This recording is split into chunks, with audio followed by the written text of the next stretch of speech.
과탐의 세계 시간입니다. 진행을 맡은 입시킬러 내용입니다. 예, 지구과학 수업하는 홍인왕입니다. 와우. 아 저번에 매실주 네네. 어머님들 뭐 청취자 어머님들 막 핫했어요 매실주. 네, 근데 그 후에 후속으로 핫하지 않더라고요.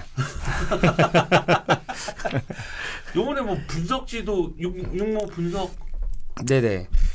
좀 특이하던데 내 문제 저 보니까. 예, 그러니까 6평 해설만 만든 게 아니라 그 6평에 나왔던 문제들이 기출 문제나 EBS 교재에 어떤 식으로 표현되어 있었는지 비슷한 형태의 문제를 따서 이제 보여준 거예요. 이 문제를 풀었으면 이 문제가 이렇게 변형돼서 이렇게 나온 거니까. 그러니까 변형이라고 보기도 힘들고 거의 그림도 똑같은데 물어보는 선지가 조금 달라진 그런 형태이기 때문에 예, 그래서 기출이랑 EBS를 얼마나 중요하게 풀어야 되는지 그걸 좀 보여드리기 위해서 만들었습니다. 네. 그거는 우리 여기다 올릴 수 있나요, 저희? 근데 파일은 올려도 상관은 없습니다. 그렇죠. 파일이 올려만 질 수 있으면. 네. 구독과 좋아요를 하면 우리 파일을 받겠고. 그런 시스템이 있는지는 정확하게 모르겠네요. 자, 6월 평가원 모의고사 지난 월요일에 저희가 라이브로 방송했는데 거기에 댓글에 저희가 혹시나 과탐은 분석 안 해줄까봐 과탐도 좀 분석해달라는데 저희는 과탐의 세계가 있지 않습니까? 그러니까 과탐의 세계에서 이렇게 또 분석을 준비했고 홍인양 선생님 지구과학 그 분석하고 나면요 이따가 또 촬영 스케줄이 있습니다. 물리학 선생님 또 오십니다. 오셔서 또 분석을 또 해주는데 오늘 제가 좀 제목을요 6월 평가원 모의고사 지구과학 누구나 풀 수 있다. 맞나요? 네, 맞습니다. 누구나 정상적으로 공부를 했다면 누구나 풀 수 있는 정도로 쉽게 출제가 됐습니다.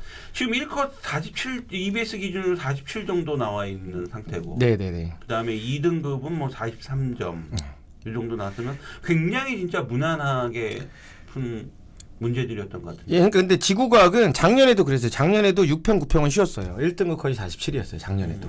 다만 수능에서 어렵게 냈죠. 왜 그렇게 돼? 그러니까 이제 실험을 해본 걸까 아닐까 하는 생각을 해요. 6평, 9평 때 이 정도 수준이면 애들이 어떻게 될까? 그래서 내봤더니 이 정도 수준이면 이거 자칫 잘못하면 다 맞아야 1등급이 될 수도 있겠다 하니까 수능 가서 되게 어려웠던 문제가 2개가 있었거든요. 그러니까 절대 못 푸는 문제 하나 있었고. 아, 그런 문제. 어떤 형태였어요? 그런 형태. 그건 약간 수학적인 내용을 좀 이용해야 되는 거였고. 역시 지구과학에서 수학이 들어가면. 그리고 어떤 게 맞냐면 중학생들이 고등학교 갈 때 과학고 준비하는 애들 있잖아요. 네네. 그때 과학고 시험 있을 때. 네. 시험 있을 때 냈던 스타일의 문제예요. 그러니까 중등 수학 수준으로 푸는 거긴 한데 이제 아이들이 수능 시험장에서 그거를 생각해낼 수 없는 수능 시험장에서는 생각을 못해요. 근데 시간을 많이 가지고 보면 할 수 있지만 수능 시험장에 생각이 힘든 그런 형태의 문제가 한 문제 나왔어요. 그래서 작년에 지구과학이 그래서 어땠었냐면 47인가 46까지가 100분위가 100이었어요. 그러니까 그 문제는 다 틀려도 된다는 얘기죠. 맞춘 애가 없다. 그게 정답률이 4%대인가 그랬거든요. 그러니까 그거는 찍은 애들이 맞춘 건데 그러니까 그거는 뭐를 100분위를 결정짓는 것도 아니었고 그냥 어려운 거 하나. 의도적으로 심어놓은 거네. 되게 어려운 걸 하나 심어 놓은 거죠. 그래서 그렇게 해서 점수를 좀 낮췄지 그 전까지는 좀 쉬웠었습니다. 지금 작년에도 6월, 9월이 쉽게 출제되다 수능에서 확 어려워졌죠. 하나 또 한두 개 박아놓고 그다음에 올해 이제 9월도 또 봐야 된다는 얘기네요. 근데 아마 올해 9월도 이렇게 어렵진 않을 거라고 보여요. 9월까지도. 근데 이제 수능이 이렇게 쉽냐? 수능에서 이렇게 나오면 50점이 되기 때문에 그거는 좀 힘들 것 같고 수능에서는 그래도 한 2개 정도 까다로운 거는 충분히 있을 거라고 생각합니다. 오늘 전반적으로 그 지구과학 원 문제 출제 그 유형이나 이런 것도 궁금할 때 그런 부분하고 그다음에 투 과목에 좀 4월 모의고사에도 약간 좀 쇼킹한 일이 벌어졌었던 것 같은데 이런 거를 좀 전반적으로 좀 한번 좀 얘기 좀 해주시죠. 일단 원투가 공통된 건 특별한 유형의 문제는 없어요. 그냥 다 기존의 기출이라든가 혹은 EBS 교재에서 다뤘던 형태들의 문제들로만 나왔고요. 그리고 특이할 만한 형태의 문제가 뭐 지구학 같은 경우는 마지막에 허블의 법칙을 물어보는데 허블의 법칙이 성립이 되지 않는 은하에 대해서도 이제 거리 관계와 속도 관계가 어떻게 되냐 이걸 묻는 건데 아이들이 그걸 못 푸는 문제는 아니었어요. 그러니까 그냥 편하게 생각하면 될 수 있는 건데 원과목은 그렇게 됐고요. G2 같은 경우는 그냥 싹 다 기출입니다. 싹 다. 예, 한 문제도 빠짐없이 예, 거의 기출 유형에서 다 나왔기 때문에 그러니까 다 봤던 문제예요. 처음 보는 문제가 아예 없어요. 그런데 아직까지는 6평은 G2 같은 경우는 전범위도 아니고 그쵸? 전범위도 아니고 그리고 기본적으로 2를 하고 있다는 얘기는 내신이 어느 정도 받쳐주는 아이들. 예. 그래서 서울대에 가산점을 받고 싶다거나 하는 친구들이 하는 아이들이 좀 있을 거예요. 근데 그 친구들은 지금 내신이 훨씬 더 중요한 아이들이기 때문에 아직까지 2가 완벽하게 정리가 되지 않은 상태에서 시험을 봤을 거고 그리고 올해는 그냥 이유 없이 2를 보는 애들이 있어요. 이유 없이? 그러니까 2를 왜 하는 건지 모르는 애들이 있는데 그 2를 왜 하는 건지 모르는 애들이 있다 보니 평균점이 상대적으로 확 떨어지는 거죠. 그래서 표점이 좀 높은 게 있고 실례로 재수생 중에 어떤 아이가 있냐면 1, 2개를 준비하다가 네. 6평 때 그냥 G2 한번 작년에 했던 기억으로 한번 봐볼까? 했는데 얘 48점 맞았어요. 6월에? 네, 6평 때. 와. 그러니까 문제 수준이 그랬었다는 거예요. 그러니까 어느 정도만 공부했었으면 충분히 맞출 수 있는. 그래서 지금 2가 표점이 되게 높으니까 이거 2로 갈아타야 되는 거 아닌가. 그런 생각은 안 하는 게 왜냐면 수능 가면 어쨌든 그 점수대를 맞출 거기 때문에 너무 차이가 많이 나면 안 되니까. 아무튼 정확한 응시 인원은 이제 좀 시간이 지나야 나오겠지만 원 과목에서는 지구과학이 당연히 뭐 제일 많이 그쵸. 선택을 했을 거고 2 과목도 작년까지는 제일 서울대에서 이제 그 의무적으로 봐야 되는 거니까 G2가 제일 많았던 걸로 아는데 굉장히 이번에 좀 많이 줄었다. 예, 올해는 G2가 많이 줄어서 화투보다 적은 것 같아요. 이런 자체가. 네. 그래요? G2가 왜냐면 G2가 내용이 많아요, 좀. 화투는 다르게. 예. 4월에 한번 사고가 쳤잖아요. 네, 그렇죠. 그랬었죠. 표점이 무슨 100이 나오는 상황이 발생되고. 네. 그러니까 아무래도 이 2 과목이 올해부터는 이제 서울대에 지원한 아이들이 좀 자유로워졌잖아요. 네. 그러다 보니까 극상위권이 빠진 것도 어느 정도 영향이 있는 것 같아요. 그죠? 극상위권 애들이 그냥 1, 2개를 와서 안전하게 서울대를 가거나 의대를 동시에 준비하는. 네네. 의대와 서울대 같이 동시에. 작년까지는 그게 좀 힘들었잖아요. 네. 왜냐면 1, 2개 하면 서울대 못 가고. 네. 그렇다가 2를 했다가 미끄러지면 의대를 못 가고. 이러다 보니까 좀 위험 부담이 있어서 2를 이제 진짜 서울대에 뜻이 있는 아이들만 갔는데 올해 같은 경우는 서울대가 1도 되니까 극상위권 아이들이 조금 약간 원원 쪽으로 빠지지 않았을까. 지금 원 과목 같은 경우 지구과학 원 과목 같은 경우는 아까 홍인환 선생님 저랑 그 사담 나눌 때는 이게 뭐 EBS와 기출을 뭐 정말 봐라. 네. 뭐 그런 특별한 이유가 있었나요? 그러니까 올해 몇 달 전이었죠. 한번 인터뷰한 적이 있었잖아요. 네. 올해는 문제를 좀 쉽게 내겠다. 연계 체감률을 좀 높이게끔 문제를 구성하겠다. 그렇게 이제 과탐에 대한 얘기를 하진 않았지만 그때 이제 국어랑 수학에 관련된 그런 표현을 썼었거든요. 근데 실제로 물어보니까 국어 선생님 물어보니까 국어도 국어 되게 쉬웠어요. 비문학 쪽이 EBS랑 좀 많이 연관이 돼서 이렇게 출제가 됐었다고 하더라고요. 그러면 그 영향이 아예 없다고 볼 수는 없을 것 같아요. 그러니까 올해는 EBS 교재에 있는 근데 다만 탐구는 연계라고 하는 게 그림 연계예요. 보기 연계가 그림 연계입니다. 그림 연계. 그래서 그림이 또 비슷한 게 나올 거예요. 근데 지구과학은 보기를 연계를 안 시켜도 연계가 돼야 돼요. 왜냐면 그 내용 아니면 딴 내용이 없어요. 응용 과목이 아니기 때문에. 그렇죠. 네, 뭔가를 꼬아서 낼 수가 없거든요. 그럼 나오는 보기가 나올 수밖에 없습니다. 그래서 그 그림에서 표현하지 않았던 다른 내용의 보기들이 조금 들어갈 수는 있겠으나 어느 정도는 겹칠 거예요. 그래서 점수가 잘 안 나오는 친구들은 이것저것 사서 막 풀지 말고 기출과 EBS만 파도 지금 현 분위기면 40점대는 나온다. 네. 매실주는 없어요? 기출? 매실주도 기출이 들어가 있죠. 그러니까 그 중에서 나올 만한 기출들만 약간 찝어서 이렇게 넣어놨는데 이제 뭐 특별히 매실주에 대한 홍보를 하지 않는 건 매실주를 푼 친구들만 시험을 잘 봐라. 그런 생각이기 때문에 나중에 후회해야 사람이 원래 그렇잖아요. 후회를 해야 그 다음에 올해를 보는 게 아니라 내년을 보기 때문에. 왜 제가 이런 얘기를 하냐면 그 정말 한 십몇 년 넘게 계속해서 수능을 뭐 그렇게 오랜 시간 동안 다뤄서 그러니까 특히 지구과학 같은 경우 그 다음에 또 거기 또 물리 화학 선생님들 다 연구하실 거 아니에요. 그러면 정말 과탐만 진짜 10년 이상씩을 다 준비하고 아이들 수업하고 그러기 때문에 어느 정도 감이 출제 경향이라든지 이런 부분들이 감들이 있으실 거 아니에요. 네네, 그렇죠. 그런 분들이 지금 만든 그런 기출 문제라고 제가 알고 있는데. 네네. 아무튼 뭐 분석지를 한번 좀 공개를 제가 해보겠습니다. 어떤 식으로든 파일로든 제가 올리든 어떤 식으로든 해서 분석지를 한번 보시고 저도 봤는데 굉장히 좋은 것 같아요. 다른 모의고사 분석지와 다르게 기존의 어떤 그 기출 문제라든지 EBS 연결 이런 것까지도 다 분석이 돼서 출제 경향을 분석해준 그런 부분인 것 같아요. 지구과학 같은 경우 지금 이 정도 기조 현상을 계속 유지를 하고 있다면 사실상 지금 뭐 다음 시간에 제가 화학 선생님도 모르겠지만 어때요? 만약에 하나의 지학으로 바꾸고 싶다. 네네. 그런 아이가 있다. 홍 선생님 입장에서는 어떤? 바꾸고 싶다는 생각이 들었으면 바꿔야죠. 바꾸고 싶다는 생각이 들었다는 것 자체가 기존에 하고 있는 과목에 대한 자신이 없다는 거잖아요. 네네. 그러면 바꿔야 되는 게 맞다고 생각을 해요. 의문을 품고 있다면. 다만 바꾼다고 해서 그럼 무조건 잘 나오냐? 그거는 이제 아이가 얼마나 노력하냐의 문제니까. 결국 그렇죠. 네, 노력하냐의 문제인데. 근데 확실하게 말씀드릴 수 있는 건 그 과목 하는 것보단 덜 힘들 것이다. 그렇죠. 물리나 화학, 생명을 새롭게 하는 것보다 준비하고 노력하는 것보다 덜 힘들다 이거죠. 절반 정도 힘을 더만 가지고도 지구과학을 준비하면은 화학 보는 것보단 더 잘 나올 거예요. 그렇죠. 근데 이제 그런 얘기를 해요. 근데 생각보다 지구과학 너무 어렵다. 그건 너무 쉽게 생각을 한 거고요.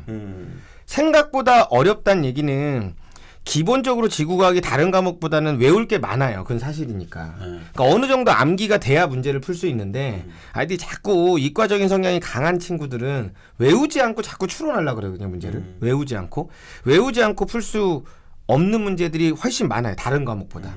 그러니까 할 양이 많게 느껴지는 거고 외워야 될 게 많게 느껴지고 그러다 보니까 귀찮고 귀찮으니까 나랑 이 과목은 안 맞는 것 같고. 지구과학이 어렵다고 생각하는 아이들은요, 기본적으로 제가 생각할 때 어휘력이 좀 문제일 수도 있다고 생각해요. 그런 부분도 좀 약간의. 왜냐하면 암기도 단순 암기 막 외운다고 되는 게 아니라 이해를 하면서 외우는 애들도 있는데 이해가 안 되는 단계는 어휘가 부족한 거 같아요. 그렇죠. 부분도 있죠. 근데 이제 급한 상황에서는 이해가 안 돼도 일단 외워야 돼. 일단 무조건. 일단 외워서 문제를 풀다 보면 어느 순간 문제가 풀릴 거란 말이에요. 암기가 많이 돼 있으면. 왜냐면 단순 암기만으로도 풀 수 있는 문제가 있으니까. 그렇게 문제를 풀어서 맞추다 보면 본인이 착각하게 돼요. 이해했다고. 그럼 그렇게 이해했다고 착각하게 되면 결과적으로는 시간이 지나면 결국엔 이해를 하게 되거든요. 그래서 안 될 때는 암기부터 일단은. 지금 지구과학이 6평 EBS 기준으로 컷이 원전 37이 나온 거거든요. 그러면 뭐 이 얘기 제가 물어보나 마나인데 4등급 나고 5등급 애들은 사실 안 본 거죠. 그쵸. 4등급, 5등급 지금 G2에서 1등급이 37인데 4, 5면은 이게 지금 10점대란 얘긴데요. 네네네. 그냥 본 거죠, 시험을. 그죠? 그냥 마킹을 한 거예요. 지구과학은 수능에 볼 거라고 생각을 하고 있는데. 그러니까 이런 친구들도 있을 거예요. 학교 내신으로 2를 하고 있기 때문에. 근데 1을 보는 건 자신이 없고 자기가 공부를 잘 안 해서. 그러니까 그냥 2를 봐버린 거죠. 학교 내신 생각하면서. 그런 친구들도 분명히 섞여 있을 거예요. 심지어 그런 친구들이 있는 것도 봤어요. 뭐냐면 내신이 중요해서 학교에서 이제 내신이 상위권이다 보니까 1을 응시를 안 하고 6평 때 2를 응시해버린 거예요. 아예. 본인 점수가 낮게 나오는 걸 용납을 못하니까. 1이 무너지면 자기가 이제 뭐 내신을 더 준비하거나 하는 데 있어서 굉장히 부담을 가질 수 있어서 애초에 2를 보는 친구들도 있습니다. 근데 2는 못 봐도 본인이 어차피 난 수능을 안 할 거니까. 요즘 오프라인 수업 하세요? 그쵸. 오프라인 수업은 하고 있습니다. 얘기해 주세요. 어디. 분당 청소? 그러니까 목동 있고요. 대치동에서는 미래탐구에서 하고 있고요. 목동에서는 사과나무 학원. 그다음에 하고 있고요. 그리고 저희 송도에서는 에임 학원. 거기 얘기하지 마. 송도에서는 에임 학원. 송도에서 얘기하지 마. 죄송합니다. 송도에 사시는 분들 너무 멀잖아. 그래서 얘기하고 있습니다. 분당에는 없어요? 분당에서는 재종반만 있어요. 분당에서는. 그렇구나. 아이고, 알겠습니다. 뭐 오프라인 현장에서 홍일환 선생님을 만나 뵙고 싶은 학생들은 이렇게 지금 나열하는 학원에서 가시면 홍일환 선생님을 직접 뵐 수 있고, 아이들 문제도 굉장히 많이 지금 오프라인 아이들은 문제량이 많은 걸로. 그날 배운 거에 대한 숙제도 또 따로 나가고 있으니까요. 그 부분들까지 같이 풀면 되니까. 그러니까 이게 쭉 이어지면 숙제만큼만 풀어도 충분하다는 걸 본인들이 알아요. 이제 시험을 봐보면 점수가 이렇게 나오는 걸 보니까. 근데 이제 개념이 정리되기 전까지는 문제를 많이 푸는 건 의미가 없으니까. 아직 혹시나 듣는 분들 중에 개념이 정리가 안 됐으면 문제 풀지 말고 네. 그냥 다시 개념 공부를 다시 빨리 예. 하면 좋겠고, 그리고 하나 당부드리는 건 이제 상담을 하다 보면 이제 그런 학생들도 있고 어머니들도 있는데 조금 천천히 아직 이걸 다 못해서 좀 천천히 할까 생각 중이다. 그 천천히 해도 지금 6월 달입니다. 그게 뭐 지금 천천히 할 상황이 아니야. 지금은 급하게 해야 될 때예요. 그래서 막 학원으로 문의 올 때 네. 7월 여름방학 때 개념 수업이 있냐고 문의가 오는데 네. 여름방학 때 개념 수업을 하는 건 네. 진짜 길게 보는 거거든요. 진짜 천천히. 내년까지. 올해는 아니에요. 그러니까 개념이 안 돼 있는 친구들은 개념을 혼자 하고 학원에 와서 문제풀이를 같이 들어야 돼요. 그렇죠. 인강을 그렇게 활용하면 되는데 지금까지 뭐를 했는지 안 돼. 그럼 결국에는 그래서 나중에 되면 결국엔 과외밖에 못 찾아요. 시간이 안 맞으니까 그 진도가 안 맞으니까. 그러니까 지금이라도 빨리 개념을 빨리 보는 게 좋습니다. 그러니까 제가 그런 얘기 있잖아요. 6평 보고 바꾼 학생들 같은 경우는 개념 한번 해야 되는데 네. 오프라인은 없어요. 온라인에서 그렇죠. 개념 혼자 독학으로 공부하시고 그다음에 오프라인 와서 또 기출문제라든지 EBS 문제라든지 계속 제공을 받아가면서 진행을 해야 1등급이 나오지 않겠냐. 네. 왜냐면 오프라인이 어차피 전범위로 수업을 하는 게 아니잖아요. 한 번 수업할 때. 네. 파트별로 잘라간단 말이에요. 그러면 어느 학원이든 강의 계획서가 있을 거기 때문에 그 정도에 해당하는 파트의 개념만 보고 오면 돼요. 이걸 다 보라는 게 아니라. 그럼 그걸 보고 와서 문제 푸는 걸 들으면 조금 낫죠. 물론 여름방학 때는 이제 모든 선생님들이 전범위로 시험을 볼 거예요. 그러니까 그건 그냥 자기가 한 만큼만 풀고 나머지는 가지고 있다가 나중에 개념이 다 정리됐을 때 몰아서 한번 풀어보면 될 거고, 그러니까 이게 늦었다고 해서 계속 천천히 오면 안 돼요. 늦었으면 더 급하게 빠르게 남들보다 좀 더 많이 해서 따라붙을 생각을 해야지 걔네가 기다려주지 않잖아요. 그러니까 최대한 빨리 따라오셔야 돼요. 요즘에 제가 컨설팅을 이제 계속 하고 있는데 진짜 별로 이렇게 얘기하고 싶지는 않아요. 진짜 이과생인데 과탐을 왜 그렇게 만들었는지 진짜. 내가 참 재수하는 이유 중에 하나가 이과생들 과탐이 거의 과탐 때문에 재수한다라고 참 그렇게 몇 년 동안 이렇게 외치고 있는데도 그리고 지구학 같은 경우는 올해 되게 참 좋은 기회인 것 같아요. 지금 요번 고3의 아이들이 코로나로 본다면 중3 때 코로나가 시작이 된 거거든요. 그래서 어느 정도 이 학생들이 기초학력 실력들도 조금씩 부족해요. 그래서 요번에 조금만 좀 본인이 노력한다면 특히 수시 같은 경우는 수능 최저학력 기준이라는 게 좀 맞추는데 아마 올해 제가 예측하는데 수능 최저 재학생들 되게 힘들 것 같아요. 그렇죠. 쉽지 않을 것 같아요. 그래서 그런 부분 그렇다면은 수능 최저를 전략적 과목으로 빨리 맞출 수 있는 과목이 영어와 근데 영어도 지금 만만치 않아요. 또 영어도 뭐 이 3월 같은 경우는 1.98 정도가 그거밖에 안 되니. 근데 지구과학 같은 경우는 정말 본인이 온라인과 오프라인을 병행해서 한다면 저는 제가 볼 때 1등급 나올 것 같은데요. 네, 충분히 나올 수 있는데 항상 말씀드린 것처럼 꾸준히 한다면 괜찮을 텐데. 이 시점에서 온라인으로 공부하는 학생들에 대해서 한마디 해주세요. 온라인으로 했는데 완강을 못했다면 너는 온라인이 맞지 않는 학생이니까 넌 나와야 된다. 이제부터 할 거예요. 이런 생각하는데 사람이 그렇게 쉽게 변하는 것도 아니고 못 볼 겁니다. 본인 스스로 하기 힘들면 나오세요. 그래서 어느 정도 관리를 받으라는 얘기인 거잖아요. 그러니까 이게 강제성이 부여돼야만 공부가 되는 친구들은 어쩔 수 없습니다. 강제적으로 학원을 다녀야 어쨌든 계속 체크가 되고 할 거니까. 그만큼 또 문제도 다양하게 제공받을 수 있는 거잖아요. 그렇죠. 그게 좀 안타깝습니다. 지금 찬밥 덤밥 가릴 때가 아닙니다. 지금 6월에서는요. 그렇죠. 어떻게든지 아이들이 등급이 나와야 되고 공부를 실질적으로 해야 된다. 지금부터 하겠습니다. 하면 정말 다행인 거야. 인간 끊어놓고 지금 아직도 안 보고 있고 완강이 안 되고 있는 상황들이. 그렇죠. 책이 아직 봉지를 안 뜯었어요. 당근에 올라와요. 나 그런 애들 싹싹 다 모아갖고 내가 한 대 다 모아놓고 정말 내가 진짜 공부시키고 싶어 진짜. 자, 그렇다면 마지막으로 이상쌤 이제 또 9월이 또 남아 있잖아요. 이게 6월까지 이게 뭐 보통은 원과목과 3학기로 구분이 되나요? 뭐 선생님들마다 조금씩 다르긴 한데요. 네. 보통은 모의고사 기준으로 끊어요. 네, 네. 모의고사 기준 3월 기준 6평, 9평 파이널 이런 식으로. 그래서 총 4번? 4번. 예. 보세요. 이렇게 오프라인으로는 4번 적도 4바퀴가 돌아간다는 얘기죠. 그렇죠. 예. 1년 동안. 그러면 제가 볼 때는 그렇게 4바퀴만 성실하게만 학원만 다녀도 제가 볼 때 3등급 이상은 나올 것 같아요. 그거 무조건 나오죠. 그러니까 그런 게 있어요. 온라인을 듣는 애들은 9등급이 나와요. 네. 근데 오프라인에서는 제일 못하는 애들이 4예요. 네.